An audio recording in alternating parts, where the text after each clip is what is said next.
I recently saw this article on Steptoe. Steptoe they're talking about the use of recycled plastics in food packaging.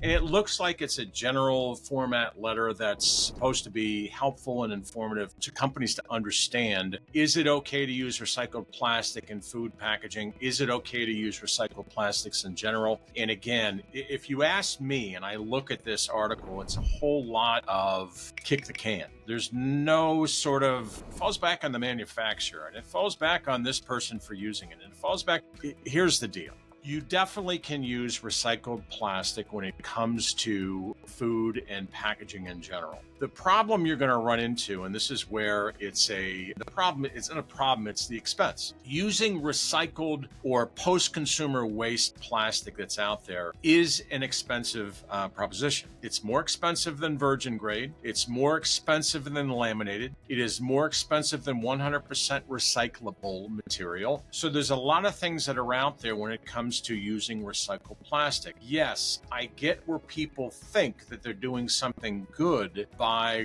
using recycled plastic and then going through that effort to make it into something else. I get that. However, the use of 100% pure virgin grade, 100% recyclable material is the lowest cost option that's out there. It is the best option that is out there with absolutely zero restrictions because it's virgin grade. The material can be 100% recyclable, can be picked up, ground back up, made into more food packaging or whatever it may be that you want to run into. So that's really where, when I read an article like this, yes, it makes sense. Yes, they're trying to kind of like set the parameters when it comes to recycled plastic. However, using plastic in food, the use of 100% virgin grade is by far the fastest, easiest, less restrictions out there when it comes to food packaging. Now, plastic historically has had several advantages when you're packaging food.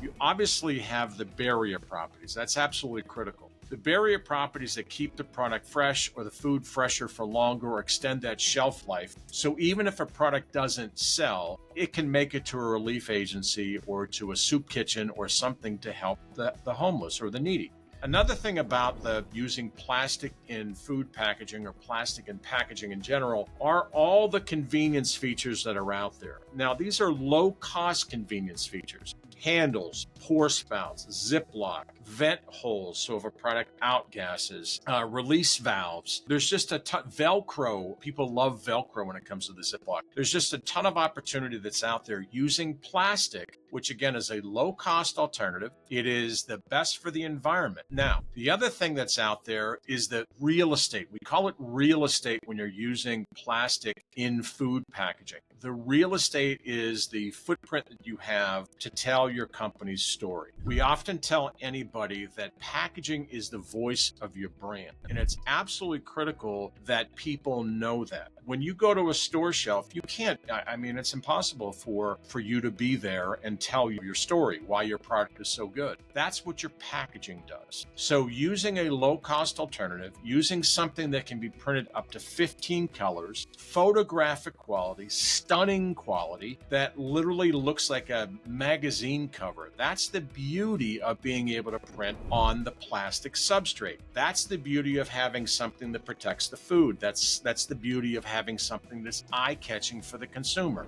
Now, the other part of this is the fact that you can dispose of and recycle plastic used in food packaging. This whole nonsense that it's the scourge of the world is nonsense. The point is that plastic can be recycled, can be ground back up and made into other products. If it's in a clean environment and it's 100% recyclable material, that can be ground back up and made into other 100% recyclable materials. The point is there's all these options. So this nonsense that's out there about plastic and use of plastic is bad or somehow banned or somehow frowned upon is nonsense. There's a PR campaign out there against plastic, but my point has always been, what are you going to use? Are you going to go back to a Spam user? You're going to go back to using a metal can for Spam? Nowadays, that's in a flexible pouch that uses 85 to 90% less material. Really?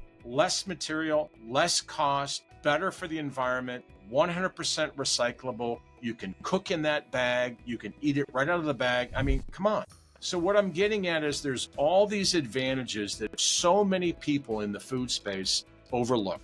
So many people in the anti-plastic space, they just jump on the bandwagon because we see trash on the side of the road. Trash on the side of the road is trash. There's paper trash, there's glass trash, there's metal trash. Yes, there's plastic, but we have a trash and a waste problem and a collection problem. It's not the plastic problem. We need to be able to encourage and incentivize the waste collection and bringing it together to be able to do something and process this. Don't just throw it on the side of the road. And the other part of this too, which I really drives me crazy, is the fact that education, we are not educating our young people here on don't litter, don't throw trash away, get it to the right receptacle, separate it if you know what it is. If you don't know, put it in the don't know pile and somebody else will separate it. This is where I believe we have a real opportunity in the country if we really want to get involved and make change. We need some guidance. We need to be incentivized by the government to be able to create systems and platforms for all of us to be able to recycle properly, to collect waste properly, to be able to separate it properly, get it to the right receptacles. If you look at other countries, and this is where I'm positive it works because it's been working in Denmark, it's been working in Norway, and countries like that because they have to be innovative. They don't have massive countrysides for landfills. They don't. They're not that big. So they have to be very aggressive and very diligent when it comes to recycling of plastic. And it works. They incentivize it. You've got lots of options. When you take your product back, whatever you were recycling, you get a coupon or a receipt or a discount or something free. This kind of stuff will work. Look, we live in a world right now, sadly, we've got a lot of cat fighting going around. This is bad. This is no good. This is whatever. You can do this. We can do this if we actually unite and really incentivize people to really have the incentive, of course, but really understand what to do with the plastic, what to do with the packaging, what to do with the waste when we've collected it. So, long and short, the use of recycled plastics in food packaging is one of those, the article itself has a whole bunch of vanilla. It basically says, well, it's the responsibility of the manufacturer and proceed at your own risk is kind of what it's saying. But I'm here to tell you that if you want to do something right and you want to package food properly, use 100% virgin grade. That in and of itself has no restrictions. You definitely can do it. It's food grade material and you won't go wrong. I hope this is helpful. Thanks.